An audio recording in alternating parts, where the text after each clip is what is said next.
In this problem, we're asked to consider the market for cheeseburgers.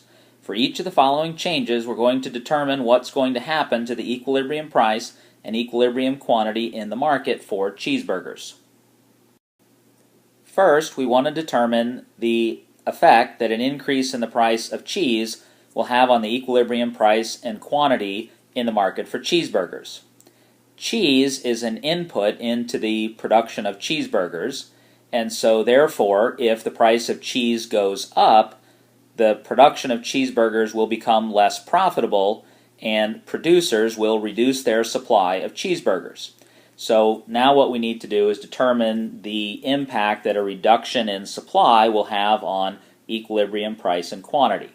So let's go ahead and use our supply and demand diagram to determine what the effect will be. So let's begin with an initial equilibrium with, let's say, demand curve D1 and supply curve S1, and I'm going to go ahead and label that initial equilibrium price P1 and quantity Q1. Now, we said that an increase in the price of cheese would reduce supply, which will shift the supply curve to the left.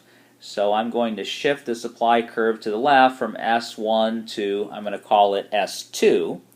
And I can now identify the new equilibrium where D1 and S2 intersect, which will be right here.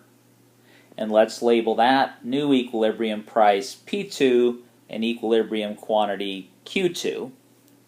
And now what we want to do is compare the initial equilibrium we had where D1 and S1 intersected with the new equilibrium where D1 and S2 intersect. And what we can see is that a reduction in supply has increased the price from P1 to P2, and it has decreased the equilibrium quantity from Q1 to Q2. Next, we want to determine the impact that an increase in the price of chicken sandwiches will have on the price and quantity of cheeseburgers. Presumably, chicken sandwiches are a substitute for cheeseburgers. So if the price of chicken sandwiches were to go up, then consumers would want to move away from chicken sandwiches towards some other sandwich, in this case, cheeseburgers. So that would then increase the demand for cheeseburgers. So again, let's use our supply and demand diagram to see the effect of an increase in demand for the good on equilibrium, price, and quantity. So we'll again start with an initial equilibrium at, let's call it again P1 and Q1. And now we want to see the effect of an increase in demand. An increase in demand will shift demand to the right. So let's shift our demand curve to the right from D1 to D2. And again, let's identify our new equilibrium. Let's call it P2 and Q2. And again, we want to compare our initial equilibrium where D1 and S1 intersect with the new equilibrium where now D2 and S1 intersect. And we can again see that the net effect is that price has increased from P1 to P2 and quantity has increased from Q1 to Q2. Last, we're asked to determine the impact that an increase in the price of French fries would have on the equilibrium price and quantity of cheeseburgers. Since most people consume cheeseburgers and French fries together, the two goods are complements. So in this case, the price of a complement has gone up, and when the price of a complement goes up, then that reduces demand for the initial good, in this case cheeseburgers.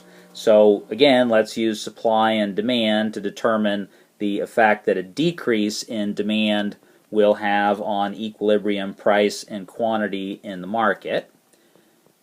So here's our initial equilibrium where D1 and S1 intersect. Let's call it P1 and Q1. And now we expect demand to decrease, so that's going to shift demand to the left. So let's shift demand from D1 to D2. We now have an equilibrium at P2 and Q2. and we're going to then compare the initial equilibrium at D1 and S1 with the new equilibrium where D2 and S1 intersect, and we can see in this case that the price falls from P1 to P2 and the quantity falls from Q1 to Q2.